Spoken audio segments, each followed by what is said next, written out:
네.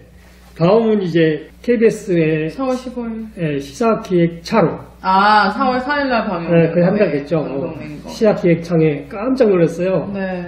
아름다운 우지영 씨 뒷모습이 나오는데. 잠깐 1초 지나가는데. 깜짝 놀랐어요. 우리 메인 눈으로 보셨군요. 임민아 PD님이 그걸 또 캡처 받아갖고, 역시 대단하십니다, 순발력이. 거기에서 나온 게 이제 20대 국회의원들의 의정보고서가 얼마나 뻥튀기가 심했는가를 잘 나타내고 있더라고요. 오늘 그 얘기를 좀 해볼까 합니다. 보면 이제 의정보고서의 이 예산 확보 건수가 16,000건이 넘어요. 6,000건이 넘고 46.5조 원을 예산을 확보했다. 이렇게 나오는 건데 이게 이제 왜 뻥튀기인지, 왜 과장이고 허위 주장인지에 대해서 좀 얘기 좀 해주시죠. 네, 먼저 저희 이제 나라살림연구소에서 20대 국회의원 2016년부터 19년까지 의정보고서에 기재된 그 예산, 지역구 예산을 확보했다 하는 건수를 다 DB화를 시켜서 일일이 전수조사를 한 겁니다. 그래서 유형별로 이제 문제점을 좀 말씀을 드리면, 먼저 제가 뭐 이후에 또 구체적으로 설명드리겠지만, 먼저 그 정부에서 이미 편성된 대형 SOC 사업이 있어요. 예. 본인이 16년 국회에 들어가기 전부터 계획됐던 거. 예. 그런 것도 본인 예산을 확보했다고 주장하는 경우가 대부분이 많고요. 그리고 금액도 되게 크죠. 네. 예. 거의 뭐 1,000억 이상이 그렇죠. 넘어가는 거. 예산 확보의 달인이다 뭐 이러면서 의정보고서에 뻥튀기로 쓰는 경우도 많았고, 그리고 두 번째는 균형발전 특별회계와 공모 사업이 있어요. 그건 국고보조금 사업이거든요. 국고보조금 사업은 지자체에서 신청해서 그 보조금을 따오는 거예요. 그렇죠. 근데 공모 사업은 아시다시피 공개 모집을 해서, 네. 그러니까 각 정부 부처에서 그 공모를 하면 지자체에서 그렇죠. 예, 지원해서 따는 거거든요. 그래서 공개 경쟁이에요. 네. 그런데 공모 사업 예산도 의원이 따왔다. 지가 따왔다. 네. 그러면 네. 공모사업 그 심사의 공정성에 침해를 하는 거잖아요. 자기가 쓴 것도 아니잖아. 네. 그냥 이렇게 쓴 것도 아닌데. 네.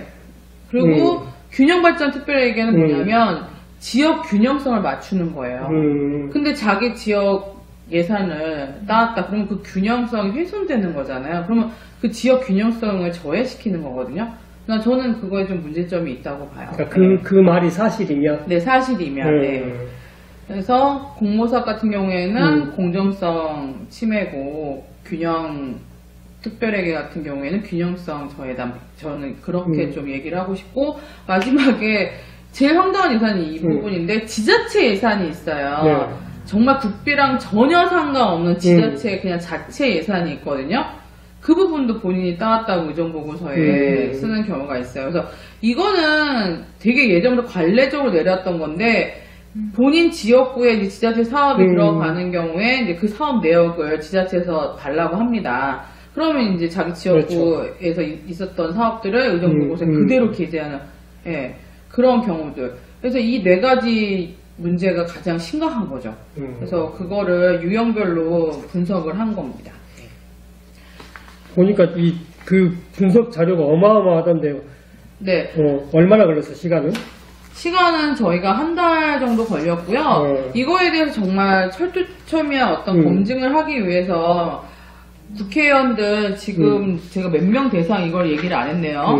보니까 253명이 지역구 의원이에요. 그래서 네. 지역구 의원 중에 현원이 이제 248명인데 이 중에서 의정보고서가 제작한 사람들이 229명입니다. 229명한테 일일이 이 의정보고서에 관련된 근거자료를 달라고 했어요. 하지만 19명만이 예, 근거자료를 주셨습니다. 그래서 부천에는 그래도 두 분이 그 자료를 주셨어요.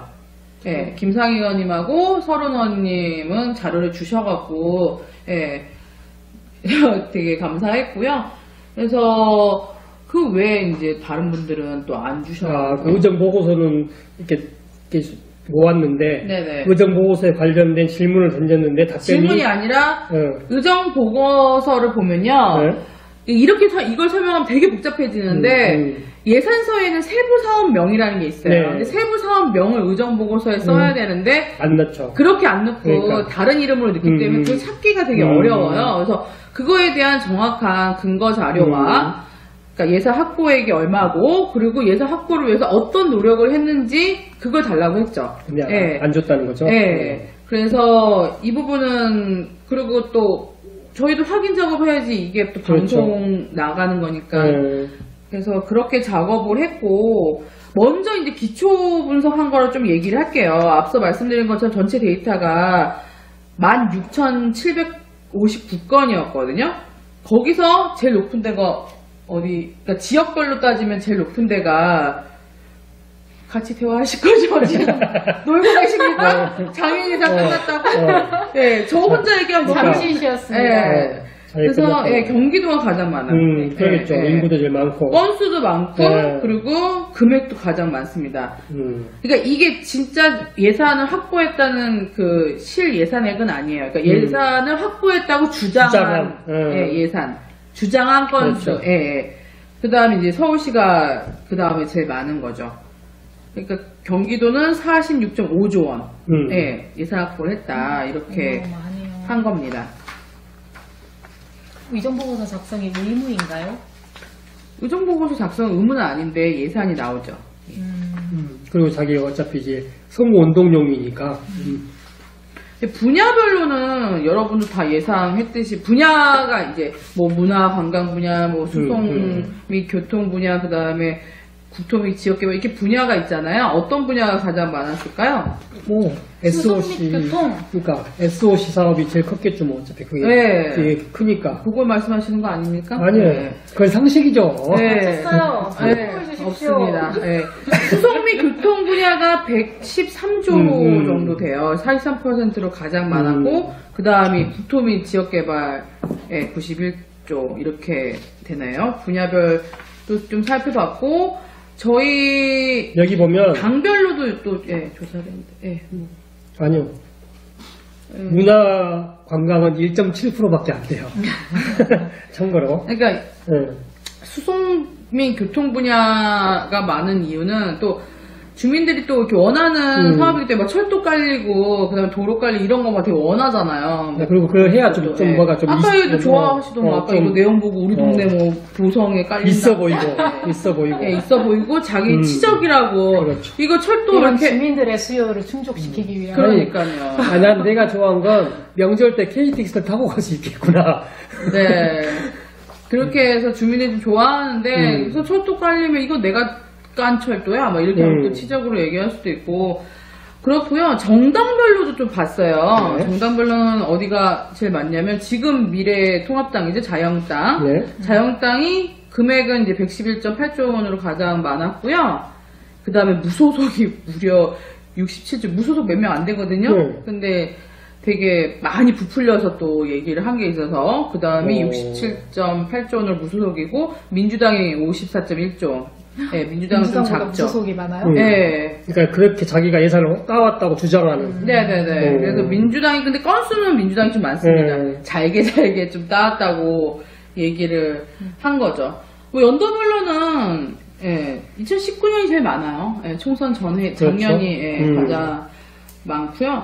저희가 이 부분을 이제 근거자료를 의원들한테 못 받았잖아요. 네. 그래서 세부 사업하고 좀 그래도 비교 분석을 해야지 더 좀 정확도가 높아지기 때문에 행안부가 운영하는 사이트 지방재정 365라고 있어요. 그래서 지방재정 365는 지자체 예산이거든요. 그 지자체 예산하고 이제 그 비교 분석을 했습니다. 그래서 4,000건을 비교 분석을 했는데 앞서 말씀드린 것처럼 수송 및 교통 국토 및 이제 지역개발이 많죠. 예, 분야별 많고 그런데 여러분들이 아셔야 되는 게 예전에 국회의원들이 국비 확보했습니다. 막 순수 국비 확보했습니다 하지만 요즘에는 순수 국비가 없어요. 다 시도비, 그러니까 지방비가 매칭이 되거든요. 네. 그래서 어떤 거는 국비를 따오면 또 지방비. 지방비. 부담이 되는 경우들이 있죠. 실제로 보니까 국비 부담액은 이제 10.3조 원인데 54%를 차지해요. 근데 광역에서, 그러니까 시도 광역에서 차지한 28.7%, 기초단체가 15.1%예요. 거의 반 정도를 예, 지자체에서 매칭을 하는 거거든요. 그리고 우리 수송 및 교통 분야 되게 많았잖아요. 근데 국비 부담이 32.7%에 불과해요. 거의 네, 2배 이상의 돈을 지방자치단체가 부담하고 있는 거죠. 거의 68%. 이 부분이 정말 주민들이 원하는 사업이면 정말 뭐 그러니까 지자체 자체 사업비로만 하는 건 부담이 국비를 따면 더 좋겠지만 정말 또 주민들이 원하지 않은 사업을 따왔다 그러면 부담만 가중되는 결과가. 근데 이제 사실은 이제 그 국회의원도 그렇고 정치인들이 국비를 따왔다고만 얘기하지, 예를 들면 뭐 그러니까 100억을 확보했다 하면 사실은 한 뭐 40억 정도만 국비인 거고 60억이 사실은 경기도나 부천시가 부담해야 될 금액인데 네네. 그냥 100억 확보 이러면 네. 모든 이제 일반 시민들은 그냥 국비에서 100억이 그렇죠. 100억을 받는구나라고. 네, 현수막에는 그렇게 그러니까, 붙여져 있죠. 네. 의정보고서도 그렇게 돼 있고. 그럼 의정보고서뿐만 아니라 현수막도 많이 붙여놨잖아요. 그렇죠. 동네에. 그럼 그렇게만 믿는 거죠. 옛날 방식대로 그냥 국비 다 따왔구나. 그러니까. 우리 정말 지역구 국회의원은 정말 힘이 센가 보다. 뭐 이렇게, 네. 결국은 내 세금이 들어가서 네. 어찌됐든 뭔가 하는 건데. 그런 부분들이죠. 그래서 국비 부담이 가장 많은 지역은 전남하고 경북이에요. 국비가 많은 곳이요? 네, 국비 비중이 가장 높은 곳은. 그러니까 아까 국비 대 지방비 부담이 되는데 그 비율이 국비 비중이 높은 곳. 네. 그래서 전남 쪽하고 경북은 뭐 특히 또 국비를 많이 신경을 쓴 건가요? 예. 지방비가 많은 곳은 어디인가요? 지방비, 그러니까 기초단체 경우 보면 이제 경남하고 충북이 타 시도에 비해서 기초단체 재원 부담률이 높아요. 네. 근데 여기서 가장 문제점이 있는 게 사업 집행률이에요. 네. 따왔으면 사업을 진행해서 집행을 해야 되는데 연도별 집행률을 보면 2016년도 61%, 그리고 2017년이 60.1%, 2018년 그래서 다 60% 초반 집행률이에요. 네. 그러니까 분룡액도 많고 사업이 따왔는데 집행하지 못하는 거죠. 그럼 따왔던 돈 다시 국비 붓고 환수하나요? 아니 2월 되는 거죠. 예. 그러니까 이제 그 집행하지 못한 이유가 국비는 있지만 지방비가 없어서 집행을 못하는 것도 네, 있고. 그런 경우도 꽤 많아요. 오, 예리하시네요. 뭐. 네, 그거 잘 모르는데. 아니, 우리도 그 공모를 하면 자부담 10%를 못 내서 사업 정리하는. 자기 얘기였구나. 아니, 우리 말고. 네. 다른데. 그렇습니다. 네, 그래서 앞서 말씀드렸던 유형별 사례 분석, 요거의 어떤 좀 사례를 살펴볼까요? 네. 네, 좀 관심 가져주시고요. 좀 쉬실 때가 아니에요. 거기다, 일단은, 이미 결정됐거나, 예산이 편성된 대규모 정부 투자 사업 예산 확보 주장, 이제 과장 측면이 있다는 얘기죠. 허위 또는 과장인데요. 저는 과장이란 표현을 썼는데, 철도 도로 단지, 그러니까 뭐 산업단지 이런 거 있죠. 그렇죠. 이런 것들은 지자체 정부 부처가 십수년간 진짜 예비 타당성 조사 이런 거 들어보셨죠? 예비 타당성 조사해야지, 기본계획 설계해야지, 그러면 정말 10년이 훌쩍 넘어요. 철도 같은 경우는. 그런데 이제 따왔다고 주장을 한 사례인데요. 남해안, 아까 그 본인 보성 남해안 철도 건설 사업은 이거는 해당 지역구 의원 3명이 모두 서로 자기가 따왔다고 얘기를 했습니다. 근데 여기 거쳐 있는 보성부터 거쳐 있는 여기 이 철도에 거쳐 있는 보성부터 임성리까지 해당 지역구 한번 여러분이 찾아보세요. 남해안 철도 보성부터 임성리까지. 이거는 1998년도에 타당성 조사를 시작으로 이미 기본계획도 설계돼 있고 시작한 겁니다. 2003년도에 공사 착공까지 된 거예요. 그런 것도 있고, 또 탄소산업 클러스터 사업 좀 많이 들어보셨죠? 이게 단지 조성하는 건데, 이건 이제 12년 새누리당 대선 공약이었어요. 예, 그리고 문재인 정부 100대 국정과제에도 또 들어가 있습니다. 이걸 또 이 해당 의원이, 해당 지역구 의원이 따왔다. 맞아요. 이거, 하여튼 이 사업 얘기는 옛날부터 들었었어요. 무슨 클러스터. 네. 그 외에도 고속도로, 그 다음에 뭐 해양 안정감, 국민 해양 안정감 같은 경우에 이 세월호 특별법 그렇죠. 때문에 국고보조 사업으로 2015년부터 이미 추진됐던 거예요. 근데 국가적 추모 사업이잖아요. 이 세월호의 이 네. 안정감, 해양 안정감. 근데 이제 이 해당 지역구 의원이 본인이 따왔다고. 여기 안산인가요? 안산이지 않을까 싶은데 그 안산에 그 낙선된 의원이 주장한 것 같은데. 하여튼간 뭐 그거가 디테일하게는 예, 얘기를 하지 않겠습니다. 그러니까 이건 사실은 원래 있는 밥상인데 네네. 이 시민들이 밥상을 못 봤을 뿐인데 자기가 숟가락 얹어놓고 내가 차린 거다라고 한 거잖아요, 사실은. 네. 네. 어떤 사례가 그리고 있죠. 그 호남 고속철도 2단계 사업도 이거는 뭐 우리 13대 대통령 공약부터 추진됐던 사업이고. 13대? 네. 이건 계속 그렇죠. 이거는 해왔던 건데 계속 나왔던 얘기가 네. 나왔죠. 그쵸. 복선을 하자 뭐 네. 이런 얘기들은. 네. 이건 시민도 다 알고 있잖아요. 그러니까. 옛날부터 한 거를 그 지역구 의원들이 또 따왔다고 얘기를 하고, 그 외에도 철도 산업단지, 뭐 수질 개선 사업, 그 다음에 태권도원 뭐 이런 부분들도 99년도부터 이렇게 타당성 조사했던 거거든요. 근데 본인이 따왔다고 이렇게 주장을 한 거죠. 그래서 요게 이제 대규모, 이미 편성된 대규모 사업을 예, 본인이 따왔다고 주장한 경우고요. 그럼 두 번째는 지자체가 추진하고 있는 균형 발전 특별회계 보조금 사업. 예산 확보 주장은 지역 간 균형 발전을 저해한다. 그래서 이 절차도 지자체가 절차를 밟아요. 그래서 본인의 어떤 그 지역에 필요한 것들을 신청을 합니다. 구처에. 그러면 이제 균형발전위원회랑 기재부랑 그 심의를 해서 다른 지역과의 어떤 균형을 맞춰서 주는 거예요. 특히 이 일반 농산어촌 개발 사업과 농촌 중심지 활성화 사업은 이건 농촌이면 다 줘요. 네, 농촌과 어촌이면. 근데 이것도 다 따왔다고 얘기하고, 그 지방 하천과 생태 하천 복원 사업, 예, 이런 부분들도 좀 하천 정비가 필요한 데는 그 대부분이 균특 보조금을 예, 지원하거든요. 예. 불포천 정비 사업처럼 푸는 거죠. 그러니까 어떻게 보면 이제 당연히 주는 예산인데 자기가 따왔다고 본인이 따왔다고 하는 경우도 있고, 근데 너무나 또 더 압력을 가한다면 뭐 기재부나 어떤 각 부처의 균형 발전 특별회계 예산을 우리 지역에 해달라 그러면 압력을 가하는 건 옳은 행동이 아니죠. 그렇죠. 예.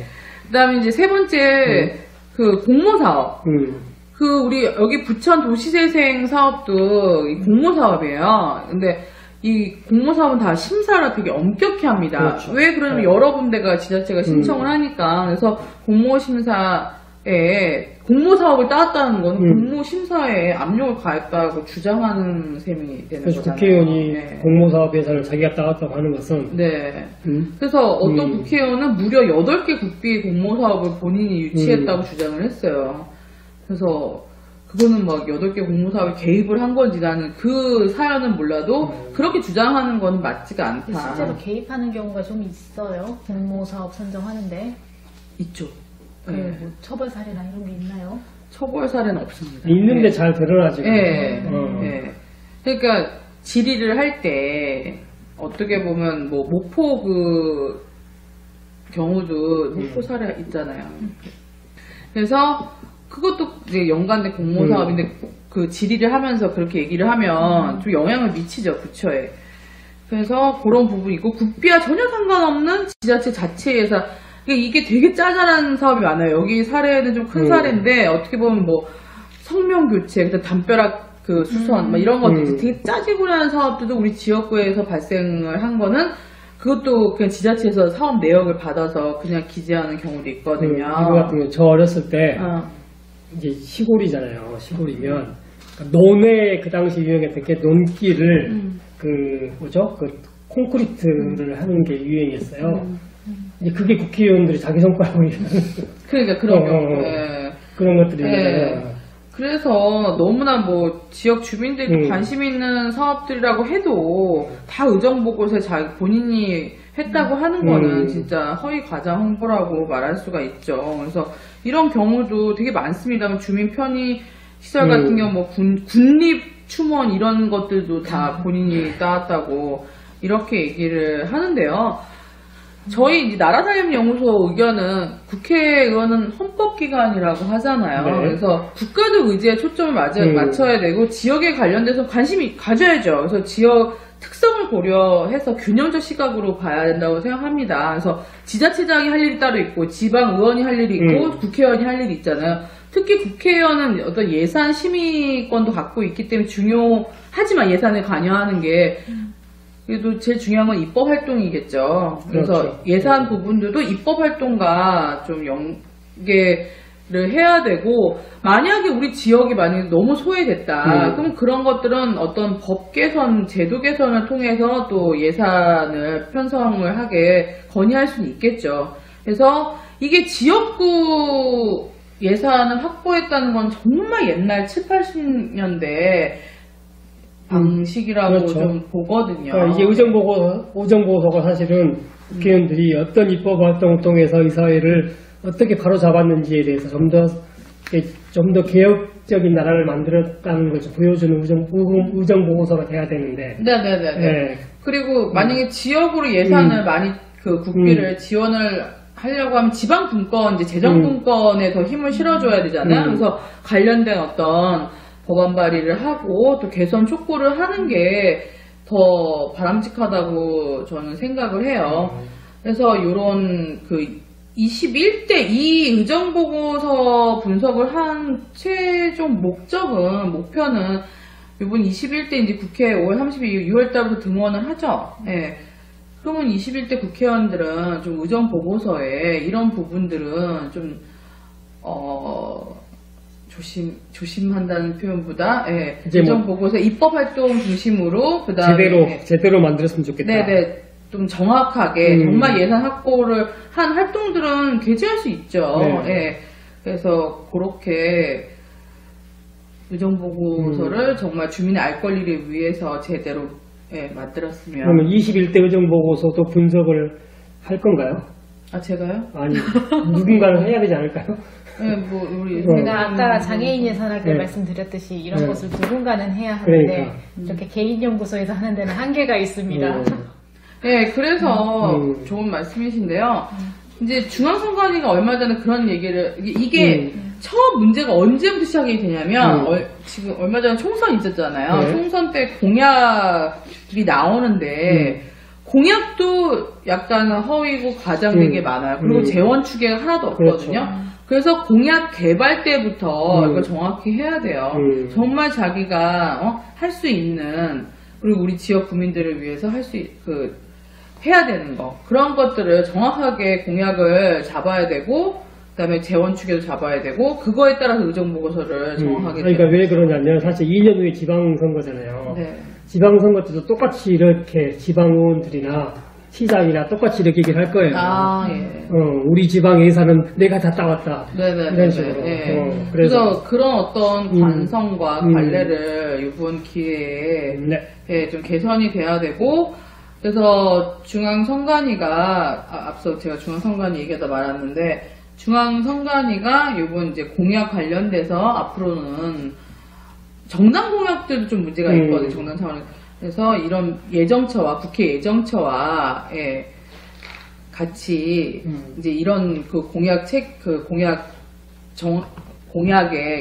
개발에 있어 재원 추계를 정확하게 하고 실질적인 어떤 공약들을 마련해야겠다는 얘기를 했었고, 그런 부분들이 어떤 정당 차원에서 정당 매니페스토가 되게 준수가 돼야겠죠. 그래서 그렇게 좀 정당 차원에서 이런 것도 관리가 되면 일개가 아니라 한 명 국회의원들한테 얘기한다고 이게 그 개선되는 게 아니에요. 그래서 정당 차원에서 어떤 매니페스토 차원으로 좀 개선이 돼야 될 것 같습니다. 2021년 의정 보고서는 또 분석을 할 예정입니다. 그래서 그때 하면 아니 연구소에 뭔가 그때는 하면 네. 이 너무 어마어마한 노가다였어요. 우정 보고서 대상, 우정 보고서 꼴등 이런 것도 사주는 만들어서 거 좋아하시는군요. 아니, 누구랑 비슷하시네요. 네. 아, 여기 형님이랑 비슷하신 것 같은데? 네. 네, 오늘 하여튼간에 제가 너무 혼자 얘기를 한 것 같아서 오늘도 아니 오늘 아침 참 좋네요. 혼자 얘기한 것 같아서. 오늘 또 많이 배우고 갑니다. 아, 잘 예. 배웠습니다. 아니. 오늘 게스트로 나와주신 송윤정 연구원님 너무 감사드리고요. 예. 얼굴이 좀 작아서. 앞으로도 자주 나오세요. 제가 좀 크게 나올 것 같아서. 불러주셔서 감사합니다. 예. IUTV 많이 만들어주시면 저희 레터에 매번 이렇게 실어서 내보낼 테니까 네. 많이 만들어주세요. 그 레터가 7,000명이 구독한다죠? 네, 7,000명 됩니다. 네, 그래서. 허위 과장이가 아니에요. 아닙니다. 저는 항상. 허위 가장은 아니고 팩트만 반올림이라고 네. 하는 것은. 우리는 우! 팀이에요. 팀이에요! 다음에 또 봬요. 제발.